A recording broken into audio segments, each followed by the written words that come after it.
Hello बच्चों। आज हम लोग चैप्टर 10 एल्जेब्रिक एक्सप्रेशन स्टार्ट करेंगे। ओके, तो स्टार्ट करेंगे बच्चों। तो इसमें हम क्या क्या कवर करेंगे उसको हम डिस्कस करेंगे यहाँ पर हम इसका इंट्रोडक्शन करेंगे सबसे पहले। देन एक्सप्रेशंस कैसे फॉर्म होते हैं वो आप सीखोगे। एक्सप्रेशंस में टर्म्स क्या होती हैं, उनके कोफिशिएंट्स क्या होते हैं, लाइक और अनलाइक टर्म्स क्या होते हैं, monomial, binomial, trinomial and polynomial क्या होता है। ओके, तो आज हम ये सारा कॉन्सेप्ट जो है वो कवर करेंगे बच्चों।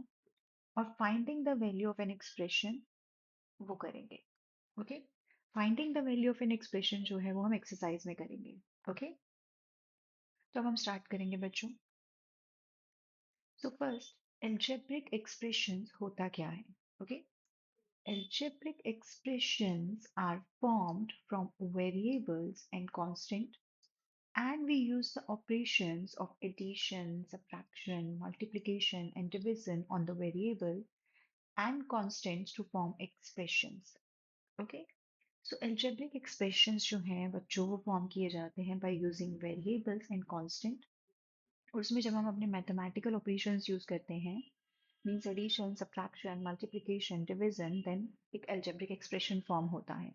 ओके, अब ये वेरिएबल्स क्या होते हैं और कांस्टेंट क्या होते हैं। वेरिएबल्स होते हैं बच्चों जिनकी वैल्यू फिक्स नहीं होती है। Okay, it's value is not fixed. Okay, it could be any number. Okay, and usually it takes letters x, y, p, m, a, b. Okay, so variable can take various values. Okay, it could be any number because its value is not fixed. That's why we use variables, like we use letters to represent the variables. Okay, now here we have an example that in the expression 3x plus 7. Okay, so यहाँ पे बच्चों x letter क्या use हो रहा है, यहाँ पे letter use हो रहा है x। इसका मतलब इस x की जो वैल्यू है वो अननोन है, वो फिक्स नहीं है। और बिकॉज वो फिक्स नहीं है इसीलिए यहाँ पे x क्या है, वेरिएबल। ओके, अब कांस्टेंट क्या होता है। कांस्टेंट होता है बच्चों जिसकी वैल्यू फिक्स्ड होती है, a number that have a fixed value. Okay, so हमारे पास है 3x plus 7। इसमें जो 7 है बच्चों वो कांस्टेंट है। ओके, यहाँ पर 7 क्या है, एक नंबर है जो कांस्टेंट है जिसकी वैल्यू फिक्स्ड है। अब आपको इससे कंफ्यूज नहीं होना है कि 3x में भी हमारे पास 3 नंबर है तो वो भी कांस्टेंट हुआ। ओके, वो क्या होगा बच्चों मैं आपको आगे बताऊंगी, लेकिन कांस्टेंट होता है जिसके साथ कोई वेरिएबल नहीं होता। ओके, तो 7 के साथ कोई वेरिएबल नहीं है इसीलिए 7 क्या है, कांस्टेंट है। ओके, नेक्स्ट करेंगे अब हम बच्चों, how are expressions formed. Okay, तो अब आपको पता है कि एक्सप्रेशंस कैसे फॉर्म होते हैं, वेरिएबल से, कांस्टेंट से और मैथमेटिकल ऑपरेशन से। ओके, तो यहाँ पे एक एग्जांपल है बच्चों, 4xy plus 7।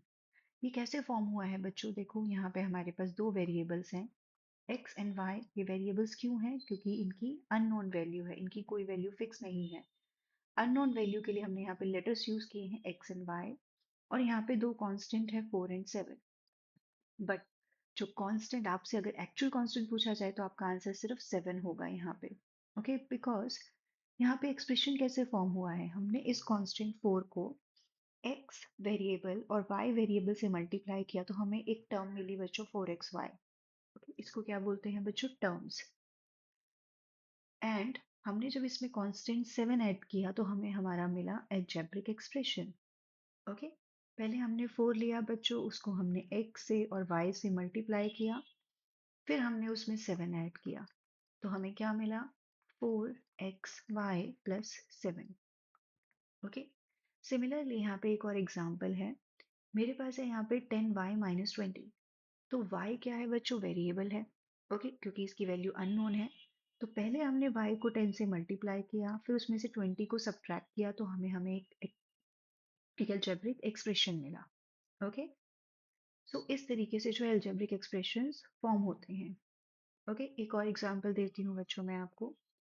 जैसे हमारे पास है यहाँ पर x, हमने x को सपोज x से मल्टीप्लाई किया और फिर हमने इसमें 3 ऐड कर दिया।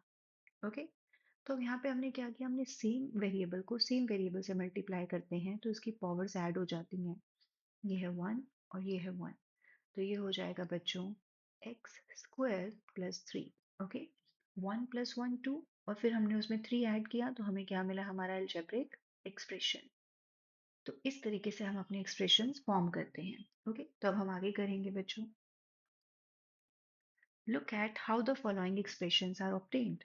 ओके, तो एक्स स्क्वायर बच्चों हमें कैसे मिला होगा। ओके, जब आपने x को, जैसे मैंने अभी आपसे डिस्कस किया, जब आपने x को x से मल्टीप्लाई किया होगा। ओके, इसको हम कैसे रीड करते हैं बच्चों, हम इसको रीड करते हैं एक्स स्क्वायर्ड या फिर x raise to the power two, because ये टू क्या है, इसकी पावर है। ये पावर ये बताती है कि ये जो x ये बेस होता है, ये x जो है ये कितनी बार मल्टीप्लाई हो रहा है बाय इटसेल्फ।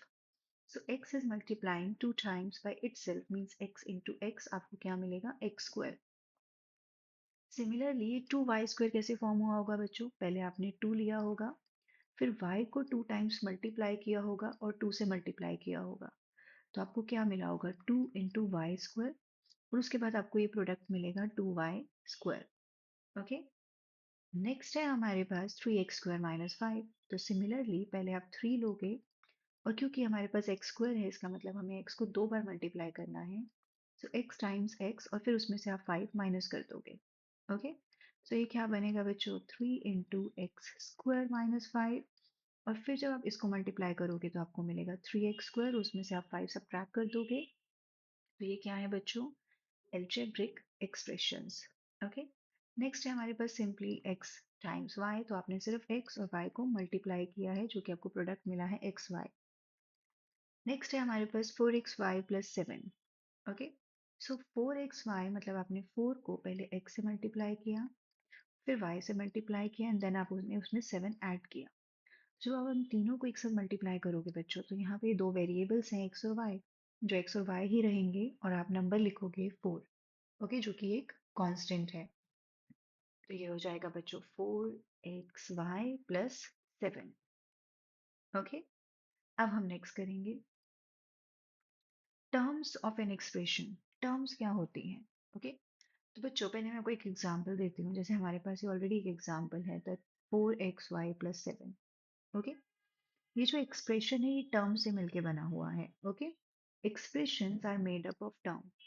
अब टर्म जो है वो कुछ भी हो सकती है बच्चों, एक सिंगल कांस्टेंट भी अगर मैं ले लूँ, अगर मैं सिर्फ एक सेवन भी लिख दूँ यहाँ पे, तो ये भी एक एक्सप्रेशन है और ये एक टर्म है। ओके, अब एक सिंगल वेरिएबल हो सकता है, आप सिर्फ एक्स भी यूज कर सकते हो या सिर्फ वाई यूज कर सकते हो, और a combination of constant and variable multiply और डिवाइड टुगेदर, जैसे हमने यहाँ पे किया है फोर एक्स वाई। इसमें हमने कांस्टेंट भी लिया है, वेरिएबल्स, और इनको मल्टीप्लाई कर रहा है।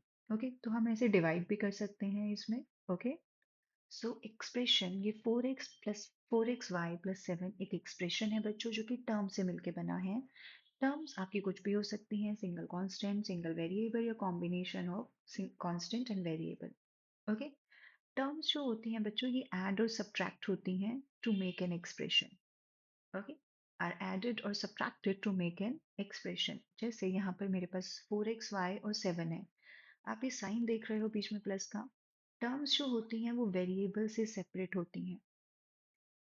सॉरी बच्चों, टर्म्स जो होती हैं वो प्लस माइनस से सेपरेट होती हैं। ओके, बीच में प्लस आ गया तो ये इससे आप ये देखोगे कि ये फर्स्ट और ये सेकंड दो टर्म्स हैं आपके पास इसके अंदर। Okay, so four x y plus seven ये आपके पास दो टर्म्स हैं। अब यहाँ पर मैं अगर इसको ऐसे लिख दूँ, four x y minus seven. Okay, तो जैसे मैंने आपको बोला टर्म्स जो होती हैं वो ऐड और सब्ट्रैक्ट होती हैं, तो यहाँ पे आपके पास दो टर्म्स हो जाएंगी, एक हो जाएगी फोर एक्स वाई और एक हो जाएगी माइनस सेवन। ओके, तो अगर किसी भी टर्म के आगे जो साइन होगा उसको आपको कंसीडर करना होगा। Okay, now a term is a product of factors. Okay, जैसे यहाँ पर फोर एक्स वाई है, सो फोर एक्स वाई कैसे बनेगा बच्चों, अभी हमने सीखा फोर एक्स वाई कैसे जो है फॉर्म किया जाता है। फोर को आप पहले एक्स से मल्टीप्लाई करोगे, फिर वाई से मल्टीप्लाई करोगे, तो इसका मतलब इसमें तीन फैक्टर्स हैं। ये किसके प्रोडक्ट ऑफ फैक्टर से बना हुआ है, एक्स वाई और फोर। जब आप इन तीन फैक्टर्स को मल्टीप्लाई करते हो तो आपको मिलता है four x y. Okay, so factors containing variables are said to be algebraic factors. Okay, अगर ऐसे फैक्टर्स हैं जिसमें वेरिएबल्स इंक्लूड हैं, मींस एक्स वाई, इनको हम बोलते हैं algebraic factors. ओके बच्चों, सो टर्म्स क्या होती हैं? टर्म्स होती हैं किसी भी एक्सप्रेशन में जो आप प्लस और माइनस से जो इनको अलग करते हो वो होती हैं टर्म्स। ओके, अब हम आगे करेंगे। यहाँ पर एक ट्री डायग्राम है, मतलब आप एक एक्सप्रेशन में टर्म्स और फैक्टर्स को ट्री डायग्राम से रिप्रेजेंट कर सकते हो। ओके, यहाँ पर हमारे पास एक एक्सप्रेशन है 5x³ माइनस 7xy। तो ये जो माइनस साइन आप देख रहे हो बच्चों, इससे टर्म्स अलग होंगी। इसका मतलब यहाँ पे दो टर्म्स हैं, एक है 5x³, एक है -7xy। जैसे मैंने आपको बोला, अगर टर्म के आगे नेगेटिव साइन है तो आपको कंसीडर करना है। ओके, उसके बाद ये डॉटेड लाइन से हमने इसके फैक्टर्स दिखाए हैं ताकि आप इसको आइडेंटिफाई कर पाओ। अब 5x³ कैसे बना होगा? आपने 5 को x³ मतलब x को आपने 3 बार मल्टीप्लाई किया होगा तो आपको x³ मिला होगा। तो इसके फैक्टर्स क्या बनेंगे बच्चों? 5 और x को आप 3 टाइम्स लिखोगे, इंडिविजुअल फैक्टर्स हम यहाँ पे मेंशन करेंगे। तो ये होंगे इस टर्म के फैक्टर। अब -7xy के क्या फैक्टर्स होंगे बच्चों? तो यहाँ पर आपने -7 को x और y से मल्टीप्लाई किया होगा, तो इसके भी 3 फैक्टर्स होंगे, -7 x एंड y। ओके बच्चों, तो इस तरीके से आप किसी भी एक्सप्रेशन को ट्री डायग्राम के थ्रू उसके टर्म्स और फैक्टर्स शो कर सकते हो। आज हम सिर्फ और सिर्फ कॉन्सेप्ट करेंगे बच्चों, इसकी पूरी डिटेलिंग में जो है वो हम एक्सरसाइज में करेंगे। ओके, नेक्स्ट अब आता है कोफिशिएंट। सो कोफिशिएंट क्या होता है बच्चों? ओके, कोफिशिएंट होता है numerical factor in the term. Okay, normally हम कोफिशिएंट में, जैसे हमने यहाँ पर लाइक लिख दिया 2x। ओके, अब मेरे से इसमें न्यूमेरिक कोफिशिएंट पूछा जाए तो जो नंबर होता है जो कि 2 है इसके अंदर, वो इसका न्यूमेरिक कोफिशिएंट होता है। ओके, अब ये तो बोला मैंने न्यूमेरिक कोफिशिएंट होता है। अब हम आगे पढ़ते हैं पहले। सो कोफिशिएंट होता है numerical factor in the term. Sometimes any one factor in a term is called the coefficient of the remaining part of the term. Generally coefficient क्या होता है? ओके, जैसे मेरे पास है 2x। ओके, सो 2x में जो न्यूमेरिक कोफिशिएंट है वो 2 है। अगर मैं इसको 2xy लिख दूं और अब मैं आपसे पूछूं कि इसमें x का कोफिशिएंट क्या है, तो x को छोड़ के जो भी बचेगा बच्चों उसका कोफिशिएंट होगा, मीन्स 2y। अगर मैं आपको बोलूं कि y का कोफिशिएंट क्या है, तो y को छोड़ के जो भी बचेगा वो उसका कोफिशिएंट होगा, मीन्स 2x। ओके, सो कोफिशिएंट का मतलब सिर्फ न्यूमेरिकल फैक्टर ही नहीं होता है, इसका मतलब इस तरीके से भी हम इसको जनरल फॉर्म में भी लेते हैं। ओके, सो इट मीन्स, अब हम इसको आगे पढ़ते हैं। इन 5xy, ओके, 5 क्या है बच्चों? कोफिशिएंट है, जो कि एक्चुअली न्यूमेरिक कोफिशिएंट है टर्म का। But it is also the coefficient of xy। अगर आपसे पूछा जाए xy का कोफिशिएंट क्या है, तो वो क्या है? 5। अब जैसे आपसे पूछा जाए कि 5y का कोफिशिएंट क्या है, तो 5y को छोड़ के जो भी बचेगा बच्चों उसका कोफिशिएंट होगा। मतलब 5xy में से अगर मैं 5 और y हटा दूं तो क्या बचेगा? x। इसका मतलब उसका कोफिशिएंट क्या है? x। सिमिलरली अगर मुझसे पूछा जाए 5xy में 5x का कोफिशिएंट क्या है, तो 5x को छोड़ के जो भी बचेगा वो उसका कोफिशिएंट होगा, मीन्स y। ओके, अब हमारे पास एक और एग्जांपल है 10xyz। तो इसमें न्यूमेरिक कोफिशिएंट क्या है बच्चों? 10, जो कि कोफिशिएंट होगा xy का। ओके, सिमिलरली अगर आपसे पूछा जाए इसमें कि इसमें y का कोफिशिएंट क्या है, तो y को छोड़ के क्या बचेगा? 10xz, तो वो उसका कोफिशिएंट होगा। ओके, अब when the coefficient of a term is +1 or -1 it is usually omitted। मतलब जैसे आप देखते हो कि हम हर कई बार लिखते हैं x या सिर्फ y, तो इसका न्यूमेरिक कोफिशिएंट क्या होगा? मतलब अगर इसके आगे कोई भी नंबर नहीं लिखा हुआ है, it means there is one always. Okay, यहाँ पे हमेशा क्या होता है बच्चों? एक वन, जो कि हम लिखते नहीं है, चाहे वो प्लस हो या माइनस हो। ओके, सो अगर हमारे पास 1x होता है तो हम उसको 1x नहीं, नॉर्मली x लिखेंगे। अगर हमारे पास 1x² y² है तो हम उसको x² y² लिखेंगे और 1 ओमिट करेंगे। अगर हमारे पास -1x² y² है तो उसको हम -x²y² लिखेंगे, ना कि -1 वहाँ पे शो करेंगे। ओके बच्चों, सो ये होते हैं कोफिशिएंट्स। अब हम सीखेंगे लाइक टर्म्स और अनलाइक टर्म्स क्या होती हैं। ओके बच्चों, सो लाइक टर्म्स होती हैं terms which have the same algebraic factors. Okay, and terms which have different algebraic factors are unlike terms. मतलब अगर मेरे पास है 4xy, तो ऐसी जितनी भी टर्म्स होंगी जिसमें xy आ रहा होगा वो होंगे लाइक टर्म्स. ओके, एक भी हो सकती है, एक से ज्यादा भी हो सकती हैं. ओके, अब टर्म्स जो हैं वो है 4xy और यहाँ पे है मेरे पास -3xy. ओके, तो ये दोनों लाइक टर्म्स हैं. ये दोनों लाइक टर्म्स क्यों हैं? क्योंकि दोनों में सेम फैक्टर्स यूज हो रहा है, x y algebraic factor. Okay, अब इनका कोफिशिएंट कुछ भी हो बच्चों, उससे फर्क नहीं पड़ता. नंबर डिफरेंट हो, पॉजिटिव हो, नेगेटिव हो, उससे कोई फर्क नहीं पड़ता. सिर्फ एल्जेब्रिक फैक्टर सेम होने चाहिए. दूसरा, मैं इस एक्स वाई का अगर ऑर्डर चेंज कर दूं, अगर मैं यहाँ पे एक और फैक्टर ले लूँ 6yx, तो ये तीनों लाइक टर्म्स हो जाएंगी. ओके, तो आप एक्स वाई को अगर वाई एक्स लिख देते हो, उसका ऑर्डर चेंज कर देते हो, या उसके आगे कोई भी कोफिशिएंट होता है, उससे लाइक टर्म्स में कोई फर्क नहीं पड़ता है. सिर्फ एल्जेब्रिक फैक्टर सेम होने चाहिए. ओके, अब ऐसी टर्म्स बच्चों जिसमें डिफरेंट एल्जेब्रिक फैक्टर्स होते हैं वो अनलाइक टर्म्स होती हैं. जैसे यहाँ पर मैंने y हटा दिया. ओके, सो अब x है लेकिन y नहीं है, तो सारे एल्जेब्रिक फैक्टर्स होने जरूरी हैं. ओके, सिर्फ एक होगा तो भी वो लाइक टर्म नहीं होगा. सो 4xy और -3x जो है वो लाइक टर्म नहीं है. ओके, जैसे मेरे पास है 2xy² 3xy², तो दोनों में क्या है बच्चों? एक और ले लेते हैं, 4y²x. ओके, अब देखो 2 3 -4 इसका कोफिशिएंट डिफरेंट है, लेकिन इसके वेरिएबल सेम है. एक एक ही x है बच्चों तीनों में और दो y हैं. ओके, अब इसमें आप पहले y² लिखो या पहले x लिखो, उससे कोई फर्क नहीं पड़ेगा, बिकॉज एल्जेब्रिक फैक्टर सेम है, इसीलिए ये लाइक टर्म्स कहलाएंगी. ओके बच्चों, नेक्स्ट करेंगे अभी हम monomial, binomial, trinomial and polynomial. Okay, तो ये सारी टर्म्स जो हैं वो क्या होती हैं, इनको हम सीखेंगे अभी. An expression with only one term is called a monomial. Okay, अगर आपके पास कोई एक एल्जेब्रिक एक्सप्रेशन है जिसमें सिर्फ एक ही टर्म है, वो होता है बच्चों मोनोमियल. जैसे 7xy सिर्फ एक ही टर्म है. ओके, 7xy ये एक ही टर्म मानी जाती है. मैंने आपको बताया है कि टर्म्स जो है वो प्लस और माइनस से अलग होती हैं. ओके, अगर मेरे पास है -5m 3z² 4, ये सिर्फ एक ही टर्म है, तो ये क्या होंगी? Monomial. An expression which contains two unlike terms, उसको हम क्या बोलते हैं बच्चों? बाइनोमियल. जिसको केयरफुली रीड करना है, टू अनलाइक टर्म्स.